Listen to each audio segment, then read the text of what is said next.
Manny Machado has agreed to a contract that will keep him in San Diego till his age 41 season. Kyle Ledbetter, what is your reaction today?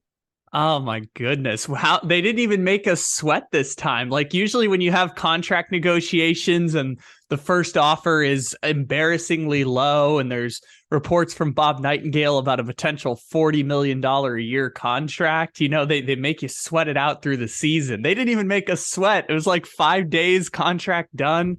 Woke up Sunday morning and Manny Machado was a Padre for the next decade, which now puts the core of Xander Bogaerts, Fernando Tatis Jr., Manny Machado, not quite Yu Darvish, but he's under contract for 6 more years. It puts that core in San Diego together for a really long time. Don't forget about Juan Soto in there as well, another guy who signed for a long-term contract. Not yet. Juan Soto's only under contract for 2 more seasons. Oh, that's right.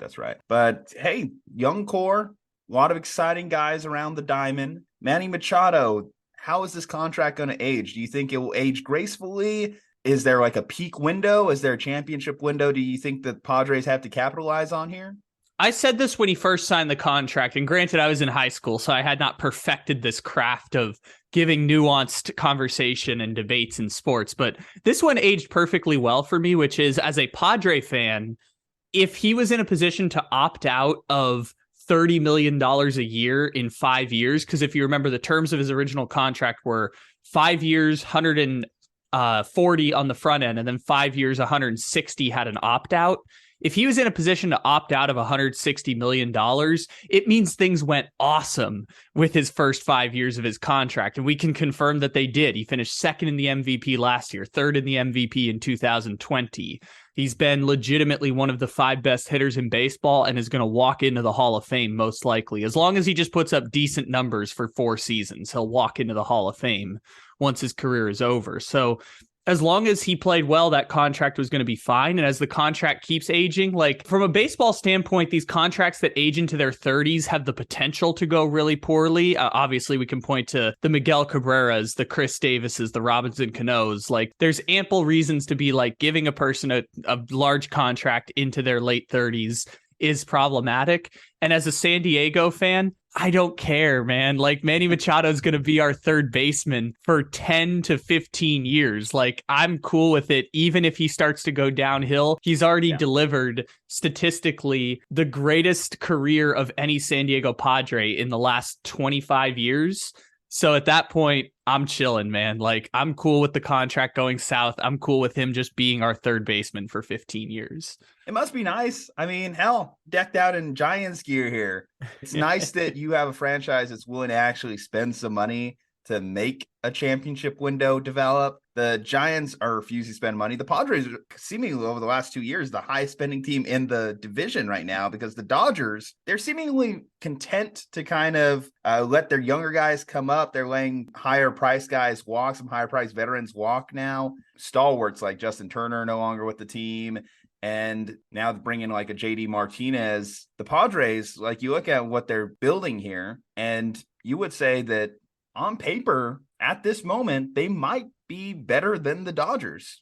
You're not going to hear it come out of my mouth, first and foremost, even though we beat the 111 win Dodgers, which to me felt like winning a championship, because that's honestly beating the Dodgers felt just as good as actually winning a championship for San Diego. At the same time, the Dodgers have kind of warped our perception of what spending is. Now, granted, with the Bogaerts contract and the way that Musgrove's deal is super front loaded, the Padres do have a larger payroll going into opening day than the Dodgers. I don't expect that to continue, but it is the case right now. And the reason the Dodgers have warped our perception is because for about a decade, that since the new ownership group took over, the Dodgers have kind of been doing what the Padres have done, and on a smaller scale what the New York Mets are doing, which, by the way, those are the 3 teams that you want to be a fan of right now, is Dodgers, Padres, and New York Mets. And the reason that's the case is, one, they're not on revenue sharing. Their teams are actually in the what we call big markets in terms of spending, and the teams are actually willing to take losses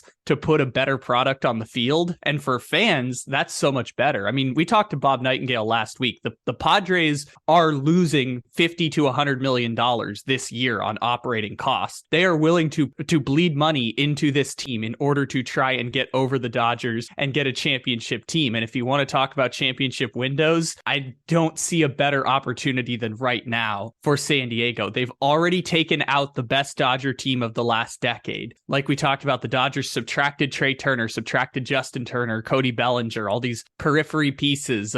Walker Buehler's not expected to come back until late in the season, if at all, from Tommy John. So I see no better chance than right now for San Diego, and they're willing to put all the money in the world and money that they don't even have on credit into this baseball team. And that's the best feeling in the world for a fan.